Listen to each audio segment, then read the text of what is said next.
ফ্রেন্ডদের সাথে শেয়ার করেন। আর এইবার কিন্তু আমি আমার কমিটমেন্ট রক্ষা করছি, আমি 1 মাসের ভিতর আরেকটা ভিডিও দিয়ে দিছি। তো এই ভিডিওতে যদি 1.5 লাখ লাইক একদিনে হয়ে যায় তাহলে আমিও প্লিজ বা সাবস্ক্রাইব মাই ইউটিউব চ্যানেল, এরকম ভিডিও পেতে আরো সাবস্ক্রাইব করে রাখুন। বাবারা তোমরা চিল্লাচিল্লি করো না, পাশের রুমে ক্লাস চলতেছে। এই স্কুল তোমাকে নিজের স্কুল মনে করো। এটারে আমাকে নিজের স্কুলে মনে করবো। হ বাবা, তাহলে তো আমাকে স্কুলে আমরা যা মন চাই তাই করতে পারি। তাড়াতাড়ি আমাকে ক্লাস থেকে বাইরো। আজকের থেকে যেন এই ক্লাসে তরে না দেখি। এই ক্লাসে কে, এই ক্লাসের আশেপাশে যেন তরে না দেখি। বাইরো বাইরোস নাকি বাইরো আনি বাইরে হলো। আমি আমার 50 বছরের ক্যারিয়ারে এত অপমানিত হই নাই, আমি আর এই প্রতিষ্ঠানে থাকবো না। কিন্তু স্যার আপনার বয়সই তো 40।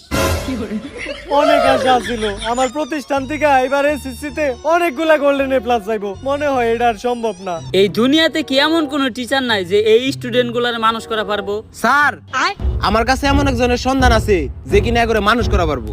সে প্রতি রাতে একটা করে ছাত্র কয় কিরা সারা রাত সে ছাত্রকে লাশের উপরে ঘুমায়। সকালে উঠে সে পানি খায় না, খায় ছাত্রকে কাঁচা রক্ত। তারপর সে নাস্তা করে ছাত্রকে পা দিয়া বানানো নেহারি দিয়া। অন্যান্য স্যারের কাছে বই খাতার কালেকশন থাকে, কিন্তু তার কাছে কালেকশন থাকে অস্ত্রের। মানুষ সকালে যায় টয়লেটে হাঁকতে, কিন্তু সে যায় ছাত্র মারতে। তারই তো দরকার। কে সে? Omar from Switzerland.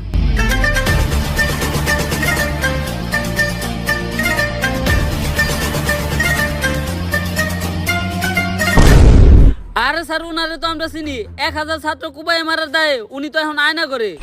যেভাবেই হোক উনার এই স্কুলে আনার ব্যবস্থা করো। পিছনের চুলগুলা বাবরি কইরা কাট, আর 2 সাইডের চুলগুলা তেরত কইরা ফালাই দিয়া মাঝখানের চুলগুলা খাড়া কইরা রাখ।